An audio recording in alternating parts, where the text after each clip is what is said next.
everyone, welcome back. This is my final project for Kitaholic Kits for the year of 2023. I cannot believe it. Obviously when I'm recording this voiceover, it is still in November, but I know that you'll be watching this when it is pretty much almost 2023, and I'm stunned by that. By the time you watch this video, I will have a baby. Christmas would have been done. We will all be thinking of our New Year's resolutions. I think it's crazy. I should probably talk about the layout, shouldn't I?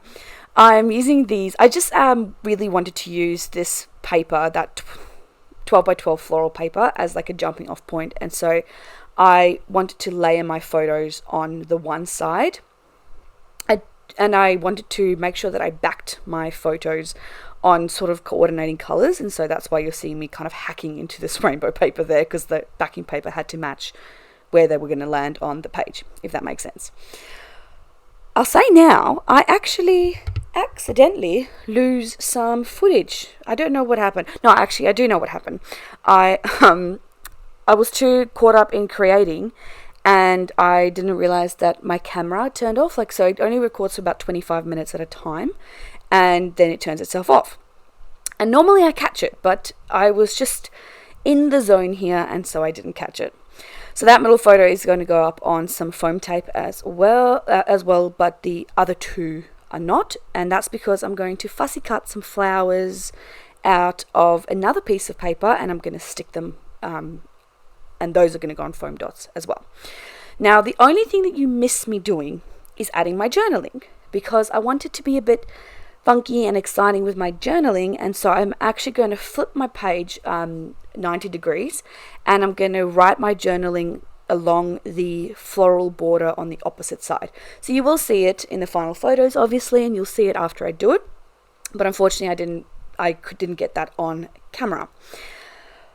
Okay, so this is just me going through and adding all of the foam to these flowers.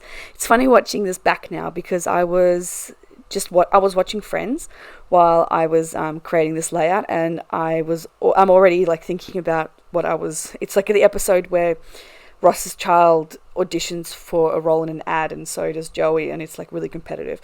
And so watching me do this, I'm just reminded of that episode, which is funny. Okay, now moving on, out of breath again, because like I said, very pregnant. Also, if you can hear the fan in the background, I'm super sorry. It is super hot, and I just couldn't do any more voiceovers without having the fan on. So sorry if my voice is a little bit muffled. I promise you, next time it will not happen. So next month's videos, I will hopefully not be pregnant or hot. And yeah, anyway, I am now just rambling on.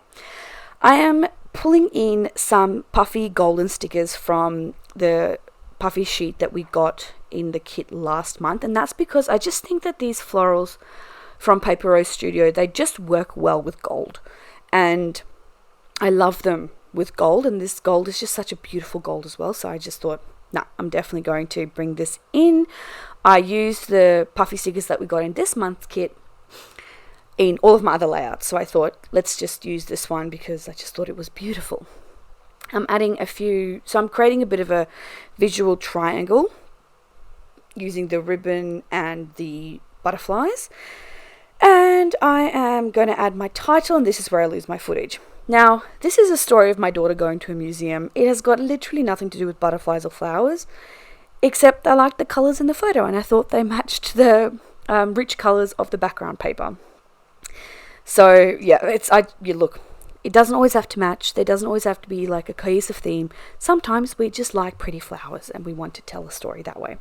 So this is where I've now added my journaling, and I've added some puffy stars, again in kind of rainbow order going down that side of the page.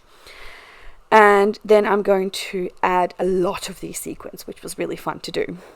Now, I don't know if you noticed, but I sort of put my photos so that they mimic the way that the opposite side of the flowers flow, so that there wasn't this gaping white space. If I had moved that middle two photos over, then there would have been a lot of white space there, which I could have put my title in, but I really wanted it to be focused on the photos. So that's why I did that.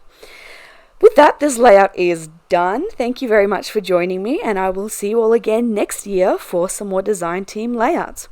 Bye!